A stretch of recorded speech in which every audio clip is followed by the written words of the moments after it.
This is everything you need to know about the February's job report. So in February, they lost about 92,000 jobs, which is really bad, and they gained about 50,000 jobs in return, which is not a good thing. And unemployment rate actually has risen to 4.4% from 4.3%, which is also a bad thing because, as you all know, in economy, once it go past 4%, that's bad news. Moreover, I think I'm gonna slightly mention this because it's all relevant.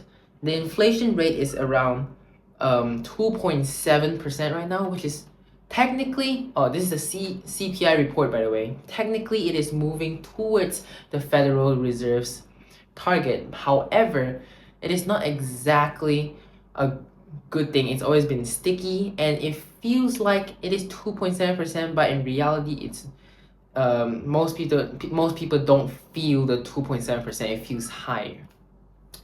In fact, the interest rate is right now at 3.64%, which is in between of 3.5 to 3.75% interest rate.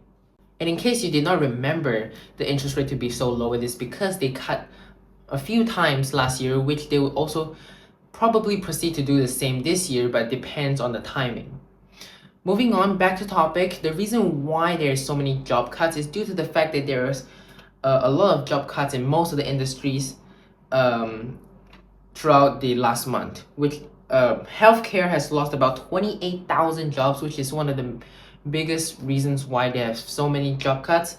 And due to the big strikes in nurses in California and Hawaii, hospitals and tech info jobs also dropped earlier this month, and the numbers even got revised and it got even lower, which makes it looks even weaker overall. Now moving on to the economy, this is mostly negative news, which is pretty obvious, but stocks has dropped about 450 points, and this is due to because it signals slower growth and lesser spendings. That's why stocks dropped. And for Bitcoin, it dropped about 5%, which is also bad. But this is because people are worried about the risk and the uncertainty in the economy, which is why Bitcoin dropped. And lastly, gold. Gold actually went up by 1%, which means that for now, gold seems like it is the safest place to place your assets or your money to put during this time of like crises, I guess. Well, in this case, the 2.4% inflation seems to come in handy a little bit, which gives the Federal Reserve a little bit more space to operate, just in case they want to lower the interest rate to make spending and borrowing more easier for the economy. They could, but that depends on what they do. And since the Federal Reserve is about to change the head of Federal Reserve soon, then that person, when they change, it might have a different opinion, like how Jerome Powell is a little bit redundant to lowering interest rates because they think that the battle with inflation is not completely finished yet. But once it changed, that narrative might be the complete opposite. And because if they want to save the jobs, like make sure the unemployment does not go any further than it is already, which is already over 4%, then they might lower interest rate to improve the economy in general, I suppose. And surprisingly, wages has actually went up a little bit, which is supposed to be good, but it's not like they can outpace inflation anyway, so it's just what looks good, but it's not actually beneficial.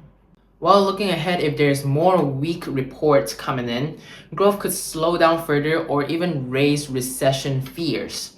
But this 1 month was hit extra hard due to the strike and also the cold weather.